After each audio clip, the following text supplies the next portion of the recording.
This song is called Agnes's Library.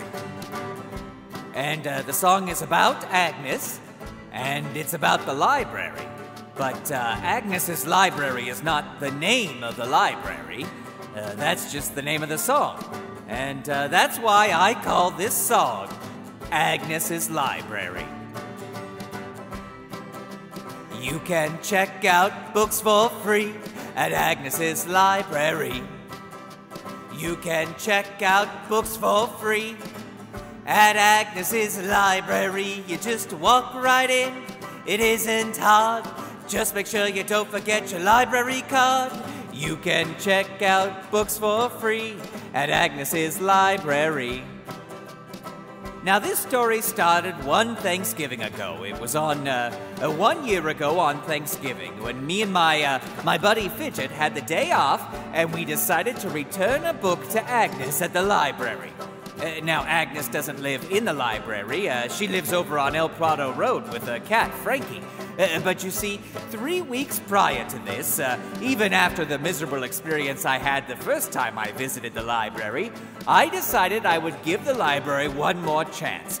So 3 weeks prior to Thanksgiving, on a Thursday, I went to the library and checked out a book on the life and times of Barry Manilow. And it just so happens that the book came due on Thanksgiving Day. Now, being the skinflint that I am, I didn't want to incur any late fees, so me and Fidgert decided to drop off the library book before heading home for a big Thanksgiving dinner. Well, we hopped into the car, and on the way over to the library, we witnessed two long-haired gentlemen in a red VW microbus with shovels and rakes and other implements of destruction in the back of it, throwing bags of garbage over the side of a small 15-foot cliff that was on the side of a side road in town. Well, I immediately called Officer Obi on my cell phone and reported them, and he said he would look right into it. And after we did our civic duty, Fidgert and I continued on to the library. Now, upon our arrival at the library, we saw a big sign on the front door of the library saying, "Closed for Thanksgiving."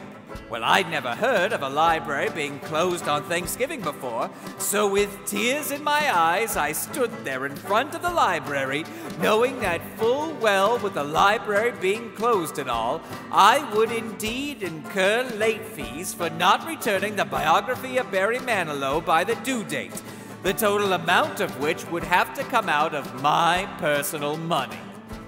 It was then Fidgert, who was not quite grasping the severity of the situation, pointed to the book return in front of the library down by the street and said that I could merely return the biography of Barry Manilow there, and having returned it to the library on Thanksgiving, I would not incur any late fees that would have to be paid out of my personal money.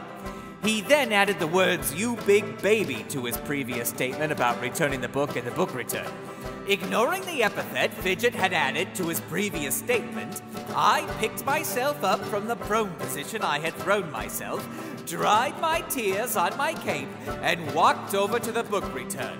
Now, upon grasping the handle of the book return and pulling forcibly, I quickly realized that, like the Thanksgiving turkey simmering in the microwave back at my secret lair, this library book return was stuffed full of books that other people had checked out 3 weeks ago and were due on Thanksgiving. Other people who would return their books by the due date and would not have to incur late fees that would have to be paid out of their personal money.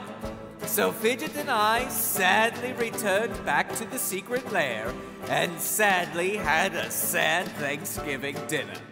Well, the day after Thanksgiving, Fidgert and I returned to the library with the biography of Barry Manilow.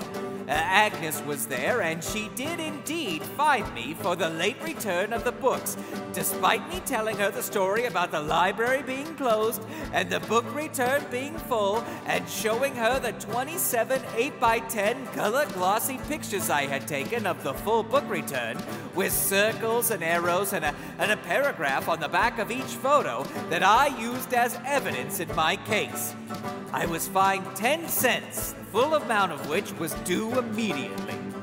Well, Well, I ranted and I raved and I jumped up and down, and Agnes said that she was finding me to teach me a lesson about responsibility and borrowing the library's property. Well, I ranted and raved some more, and it was then Fidgert took a dime out of his sock-shaped wallet and paid Agnes, apologizing to her for my behavior, and once again adding the words "big baby" to his statement. It was then I decided, once and for all, I was done with libraries. But that's not what I came to talk to you about. I came here today to talk to you about having a getaway plan. You see, one day after the library incident, Fidgert and I went back in time to 1492 to steal Christopher Columbus's spyglass. You know, the spyglass that he used to scan the horizon looking for land on his voyage? Well, Fidgert and I made a time jump and disguised ourselves as a barrel and hid out on the deck of the ship and waited for just the right moment to swipe said spyglass from Christopher Columbus and then return to present day and sell it on eBay. Well, we waited and waited and waited and waited for days on end for just the right time, and not once during any of that time did we see Christopher Columbus. It was then that Fidgert informed me that we were on the wrong boat, and that Christopher Columbus had 3 boats, and he was not on this one.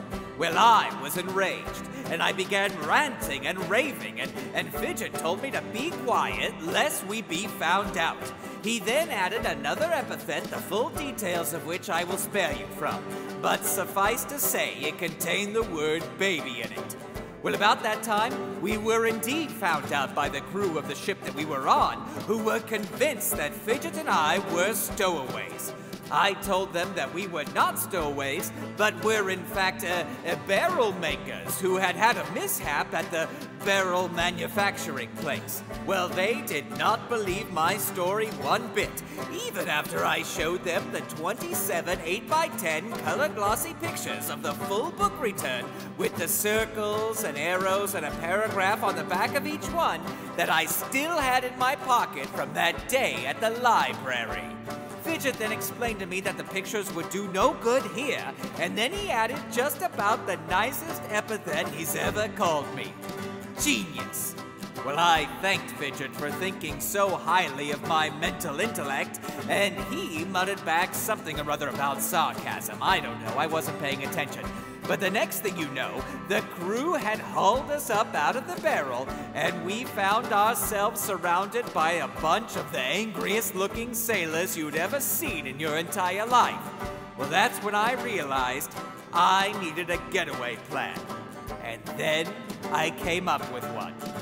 And that's why I'm singing you this song right now, because perhaps you know someone who needs a getaway plan. Or perhaps one day you'll need a getaway plan yourself. You know, say if your arch nemesis has you trapped, or you're surrounded by a whole bunch of the angriest looking sailors you've ever seen in your entire life. Or your older brother has told you to clean up his room, and he's threatened to give you a noogie if you don't do it. Friends, if you find yourself in any of these situations, you just do what I did on that very day.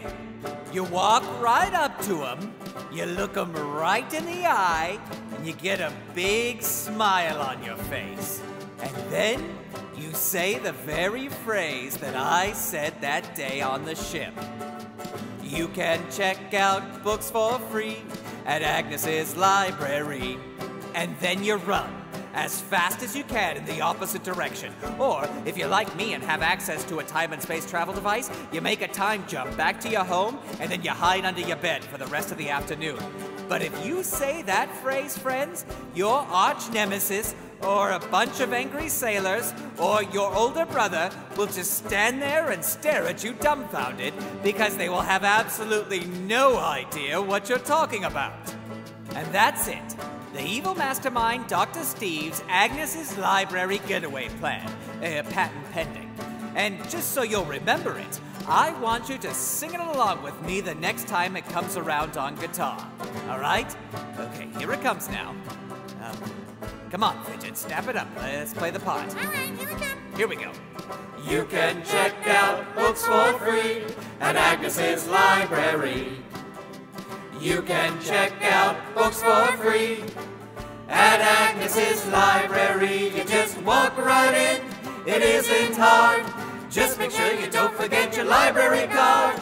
You can check out books for free at Agnes's Library.